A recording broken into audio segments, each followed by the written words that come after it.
We have taken on the entire political establishment. We are winning state after state after state. I am thrilled we're adding to our pledge delegate count. I'm grateful to everyone who turned out to support us, but now all eyes turn to Michigan.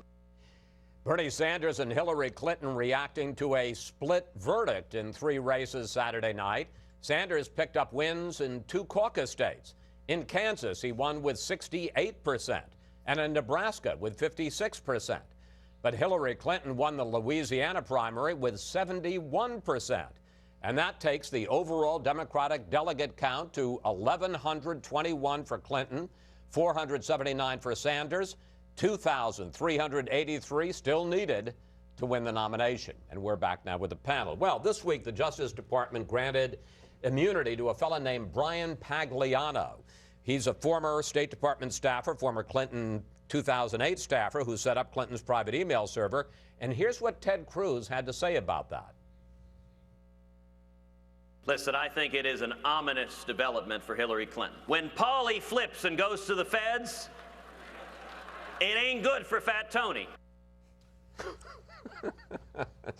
I love political discourse. Chuck, you are our legal analyst on this panel. How big a deal is this grant of criminal immunity for this guy who set up her server? I mean, to what degree does that show that Clinton has legal exposure here, criminal legal exposure? Well, I don't often agree with Ted Cruz, but I think in his own colorful way, he summarized it pretty well, that if the FBI were not worried or serious or didn't think there was much of a case here, they wouldn't have put all the effort into striking this agreement with Brian Pagliano to find out what he knows. I mean, he's the guy who had his hands on this machine, knew the whole setup of the server and et cetera, et cetera.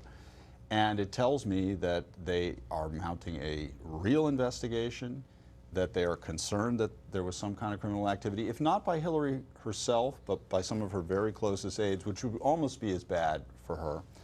And so it just reconfirms the situation that we've known all along. She has this cloud over her head, and it is not a safe situation to be in as a presidential nominee. You know, she keeps talking about, well, this is just a security review. It's not a criminal investigation. You don't give immunity to somebody from criminal prosecution unless that's at least, not saying it's going to happen, but it's out there. That is correct. And he, of course, had taken the 5th on the Hill, right? So he himself feared some criminal exposure, which is revealing in itself. We asked you for questions for the panel, and we got this on Facebook from Jeff Goldstein. He writes, what is going to be the process to get a new Democratic nominee when Clinton is indicted and forced out?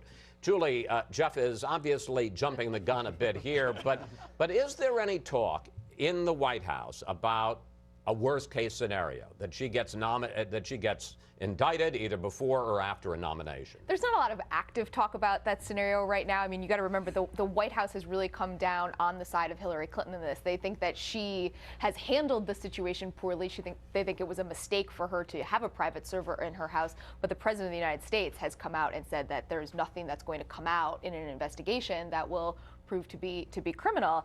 I think the bigger question for Hillary is, she has gotten a free pass in the Democratic primary on this issue because Bernie Sanders stood down. She will not get a free pass in a general election. And if you actually look at her answers that have evolved over several months, she still doesn't have a good answer. She's apologized and has almost walked the apology back at times. So I think she's going to be under a microscope in a way that she just hasn't been in the Democratic primary. But there, from the best of your knowledge, and you're a very good reporter, no plan B out there. Nobody even suggesting, well, what if? No, I mean, I haven't heard any active talk about that. Mike, all right, let's talk about what if the general election ends up as Trump versus Clinton.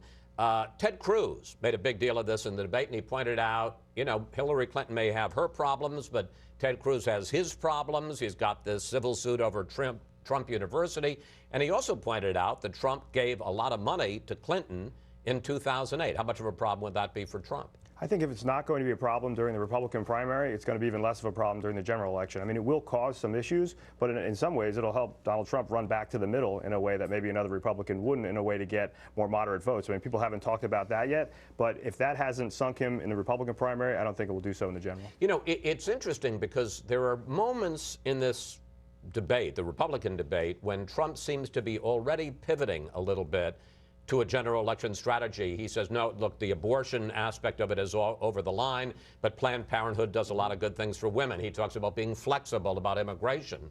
Are you interested in that? I got to think that you must see that pivot as his at least leaving the door open to how he would appeal and how he would walk back some of the positions he's taken. Absolutely. I think it also shows a confidence level about where he is at this point in terms of marching toward the nomination. And I think he will be somebody, his positions during the Republican primary have been hard to pin down. I think that will allow him in the general election to move to the center a little bit. Now, that may alienate some folks on the right, but that's why he poses more of a conundrum to the Democrat Party than maybe a Ted Cruz does. Yeah. George, short of the legal problems with her server, with the emails, the handling of classified information, is there anything, in a practical sense, obviously Bernie Sanders is running, anything that can stop Hillary Clinton from getting the Democratic nomination? I don't think so, but look what Mr. Sanders is doing. He's running a campaign that's strong enough to refute its own premise.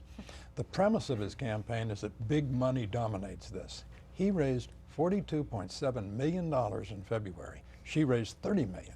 And he did it with small contributions. What this means is he can lose and lose and lose and live off the land. So he's going to continue this. In this protracted struggle, if a struggle can be called, we're either going to see her become a better candidate through practice, or we're going to find out that the more people see her, the more they don't really like her. And the other thing, George, that Sanders is doing in a very subtle way is sowing the seeds, excuse me, of the Trump campaign against Hillary, because he's pounding the message about the Iraq War, he's pounding the message about trade, he's pounding the message about all the things that went on with NAFTA and China during the first Clinton administration, or the Clinton administration, excuse me, and all of those things are themes that Trump has been hammering and can pick up in states like Michigan and Ohio. My belief is that if it's Trump against Hillary, he will run to her left to scoop up the disaffected Sanders votes. Yeah, Run absolutely. to her left as the Yes. Republican nominee? Yes. On the sort of the populist The message. populist message that the game is rigged, that I understand capitalism and I understand that you're all getting the short end of the stick and I can fix it. All right, as long as we're jumping way ahead, enough with being in March or April or even the convention, let's go ahead to the fall, Mike. Both Clinton and Trump have very high unfavorable numbers. Their numbers are underwater. More people dislike them than like them. Given that, does that mean that we would be looking forward in the fall to a totally negative campaign in which each side would try to convince you hate the other guy even more than you hate us? Yes. I think you will see a fairly negative campaign. At some point, they will have to give people a reason to vote for them, though people will want to vote for one of them. But they're both so well known and, quite frankly, have such high negatives. It is going to be very much, I think, a negative campaign. I don't think there's any real way around that. But I think because of that, each campaign is going to try to move up their own favorables as much as they can. Julie? I agree with Mike. I think that when you talk about base turnout elections, you're talking about a different scenario than when both sides are fighting for a middle of independent voters where you have to moderate and you have to have crossover appeal. I think Hillary Clinton is going to need to turn out Hispanics, black voters, young people. Donald Trump is going to look, if he is the nominee, to turn out some of these disaffected Sanders voters. If Ted Cruz is the nominee, he's going to look to turn out conservative white voters who maybe have stayed home in past elections, but this is going to be both parties kind of pulling toward their base. And the Trump anti-Washington message that has worked so well during the primary will just continue pretty seamlessly into the general. You saw President Obama with that type of success in 2008 where that same primary message went ahead. The anti-Washington message works very well against Hillary as well. Just real quickly, we've got less than 30 seconds left. There's been talk, because obviously the country is turning more to people of color, more minorities, that Trump's chance would be that he'd have to get a super turnout from whites and especially white men. I think that's right. He'd have to do a lot better with minorities than he's doing right now, and that will be a problem for the Republican Party. I'm just saying it sounds like a November in which both major parties are telling their voters what to fear from the other side. Man, that is an inspiriting way to end this discussion. Thank you, panel. See you next Sunday.